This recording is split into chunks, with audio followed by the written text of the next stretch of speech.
ഇന്ന് നമ്മൾ പറയാൻ പോണ കഥ വൃന്ദാവനത്തിലെ ഒരു കഥയാണ്. വൃന്ദാവനം കുറേ ആൾക്കാരൊക്കെ കണ്ടിട്ടുണ്ടാവും. വൃന്ദാവനത്തിൽ ഒരു തിരിക്കല്ല് പൂജിക്കണ ഒരു കുടുംബക്കാരുണ്ട്. അവരെ കഥയാണ് പറയുന്നത്. അവരെ അമ്മാമ്മ മുത്തശ്ശി കണ്ണ് കാണാത്തൊരു അമ്മാമ്മയായിരുന്നു കേട്ടോ.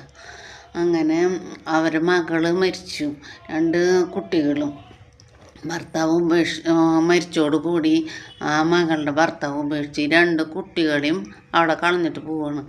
അങ്ങനെ ഈ അമ്മമ്മ എന്ത് ചെയ്യും, ഈ തിരിക്കല്ല് ഇങ്ങനെ തിരിച്ച് അതിൽ ഗോതമ്പ് ഇട്ട് പൊടിച്ച് അങ്ങനെ കൊടുക്കുകയാണ് ചെയ്യുക. അപ്പോൾ ആൾക്കാരൊക്കെ അവിടെ നിറച്ച് വന്ന് അതൊക്കെ പൊടിക്കാൻ കൊടുക്കുക. ഈ വയസ്സായ അമ്മമ്മയില്ല.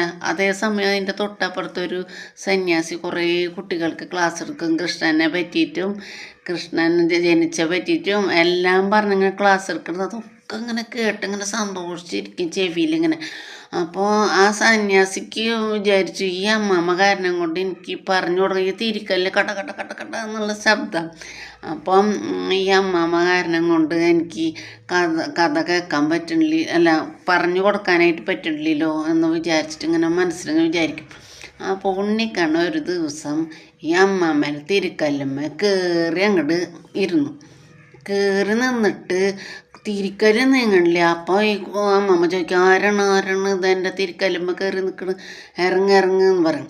നിങ്ങളുടെ ഈ തിരിക്കല്ല് കാരണം കൊണ്ട് ആ സന്യാസിക്ക് ഒന്നും പറഞ്ഞു കൊടുക്കാൻ കുട്ടികൾക്ക് പറ്റണില്ല, നിർത്ത് തിരിക്കല്ല്. അപ്പോൾ ഈ മുത്തശ്ശി പറയും, അതെയോ എന്തോ അങ്ങനെയൊക്കെ പറയണേ, എനിക്ക് ഇതുകൊണ്ട് വേണ്ട എൻ്റെ 2 കുട്ടികളെ നോക്കാനായിട്ട് എന്ന് പറയും. നിർത്ത് എന്ന് പറഞ്ഞിട്ട് നിൽക്കും. പിന്നെ തിരിക്കല്ല് തിരിയില്ല. എന്നിട്ട് പിന്നിൽ വന്ന് തൊട്ടിട്ട് പോവും. അങ്ങനെ ഇരിക്കുമ്പോൾ വേറൊരു കൂട്ടിങ്ങനെ വരികയാണ്. വന്നപ്പോൾ പറയും, എന്താ ഇത് തിരിക്കല്ല് തിരിയണില്ലേ മക്കളെ എന്ന് പറയും. അപ്പോൾ പറയും, അമ്മയെ നോക്കട്ടെ. അപ്പം എൻ്റെ ഉണ്ണിക്കണ്ണൻ്റെ 2 കാല്. അപ്പം എല്ലാവരും കുമ്പിട്ട് തൊഴുത് എല്ലാവരും സാധനങ്ങൾ കൊണ്ടുവച്ച് പൂജിക്കാൻ തുടങ്ങി. അങ്ങനെ അവരെ കുടുംബം രക്ഷിക്കുകയാണ്. അമ്മാമ്മയ്ക്ക് സന്തോഷമായി. തിരിക്കലിൻ്റെ മുകളിലാണ് 2 കാല് പതിഞ്ഞേക്കണം ഉണ്ണിക്കണ്ണൻ്റെ. അങ്ങനെ ആ കുടുംബം രക്ഷിച്ചു. ആ അമ്മാമ്മ മരിക്കുന്നവരെ അവിടെ ആ കുടുംബക്കാർ ഇപ്പോഴും ഉണ്ടെന്നാണ് പറയുന്നത് വൃന്ദാവനത്തിൽ പോകുമ്പോൾ അത് കാണാൻ പറ്റുമെന്നൊന്നും അറിയില്ല. അപ്പോൾ അങ്ങനെയാണ് കഥ.